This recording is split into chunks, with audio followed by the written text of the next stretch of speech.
Россияда мыйзамсыз эмгектенип жүргөн чет өлкөлүк жарандардын реестри түзүлүп жатат. Бул маалыматты Россиянын ички иштер министринин орун басары Александр Горовой Коммерсант редакциясына билдирди.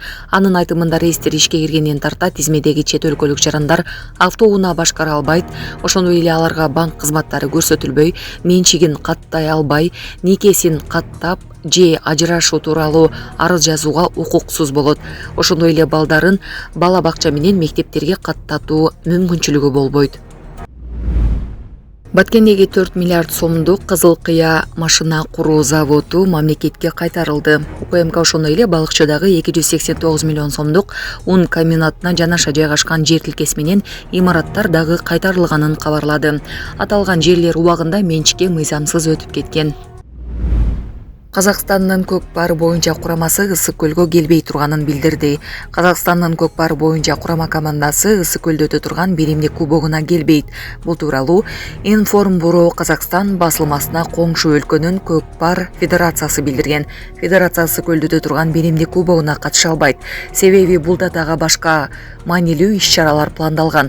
Учурда көк барчылар ошол оюндарга даярданып жатат деп айтылат маалыматта.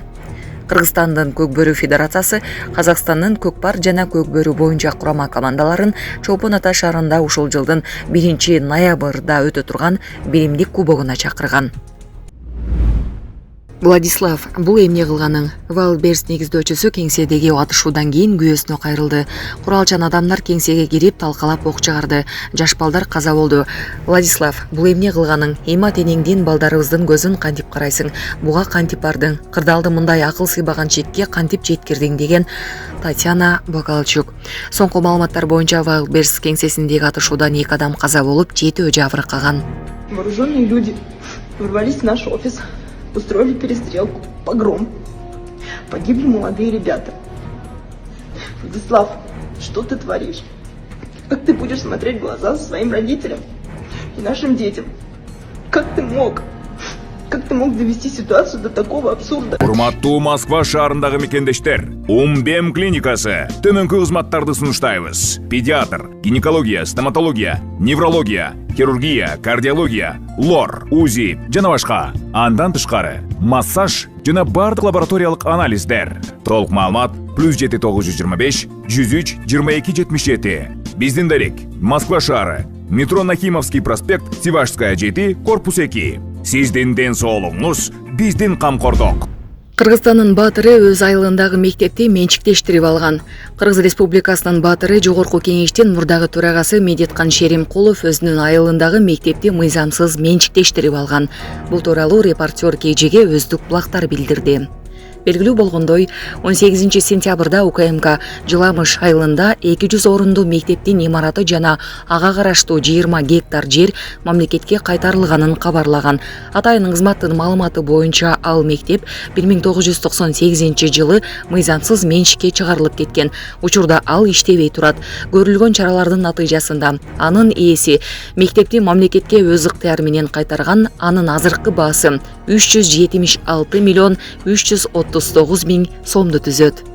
УКМга тараткан маалыматтан кийин соц тармактарда бир нече адам мектепти менчиктеп алган киши Медеткан Шеримкулов экенин жазып чыгышкан. Бул маалыматты репортер KG'ге өздүк булактар ырастады. Бул боюнча комментарий алуу үчүн Медеткан Шеримкулов менен байланышууга мүмкүн болгон жок. Бирок Шеримкулов Азатка ал жерге тиешеси жок экенин айткан. Медеткан Шеримкулов 1939 жылы Чүйдүн Жыламыш айылында төрөлгөн. Легендарлуу парламенттин төрагасы болгон. 2022 жылы ага Кыргызстандын баатыры наамы берилген. Булак репортер KG.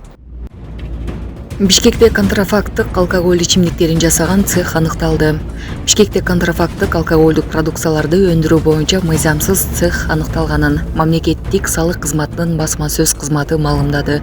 Цехтин имаратын текшерүү учурунда 120 бүтөлкө жасалма арак жана 114 жасалма акциздик маркалар табылган.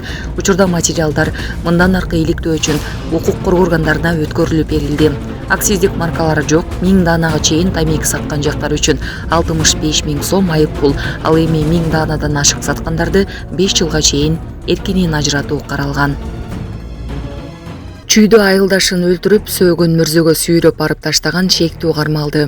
Аламөдүн районунда айылдашын өлтүрүүгө шектелип 48 жаштагы жаран кармалды.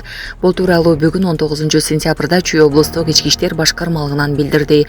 Маалыматка ылайык 17 сентябрда саат 13:00 чамасында 5 күнгөй айылындагы христиандардын мүрзөсүнөн эркек кишинин жансыз денеси табылган. Каза болгон жаран 65 жаштагы жергиликтүү тургун экени аныкталган. Бул факты адам өлтүрүү негизинде кылмыш иши козголгон. Тергөөнүн жүрүшүндө маркум Аламөдүн Рибинде 10 күндөн ашык дайынсыз жоголгондордун тизмесинде экени такталган. Шектүү катары 48 жаштагы айылдашы кармалып, убактылуу кармоочо жайга киргизилген. Тергөөдө алар чогуу спирт ичимдиктерин ичип отурушуп, мушташып кетишкени, чырдан улам шектүү айылдашын бычактап каза болгон соң сөөгүн христиандардын көрүстөнүнө сүйрөп алып барып салганы белгилүү болгон. Учурда тергөө иштери уланууда. Булак Суперкежи. Кеминдеги 2 айылдын жаштары дүкөндөрдөгү спирт ичимдиктерин толук сатып алып жок кылышты. Бул тууралуу жергиликтүү ЖМКлар жазды. Алар мындай кадамга соңку жуманын ичинде алкоголдук ичимдиктен улам адам өлүмү менен аяктаган 2 окуядан кийин барган. Илич жана Жаңы Жол айылдарынын жаштары 200 000 сомго жакын акча топтоп, ага дүкөндөрдө сатылып жаткан 600 литрдей алкоголдук ичимдиктерди алып жок кылышкан. Ал эми дүкөндүн ээлерине түшүндүрүү иштери жүрүп, алар мындан ары спорт ичимдиктерин сатпоого макул болушту деп билдирди Илич айылынын башчысы Ильяс Исмаилов. Чүй облустук ички иштер башкармалыгы соңку аптада Илич айылында спирт ичимдигинен улам 2 кылмыш иши катталганын тастыктады. Биринчи окуяда 49 жаштагы киши мас болуп 66 жана 61 жаштагы 2 фермерди 3 күн бою сабап, жыйынтыгында 61 жаштагы киши каза тапкан. Экинчи окуяда ичип отурган 40 жана 38 жаштагы кишилер мушташа кетип, бирөө көз жумган. Чекемин, Оролдой, Актүз, Жолбурлак, Мешеке, Карабулак. Призываем силерди мондай кылып. Айында биздин буюс арабыз сатылбайт. Утилизация кылып атабыз. Бизге да кошулгула, бизди койлоп койгула жигиттер.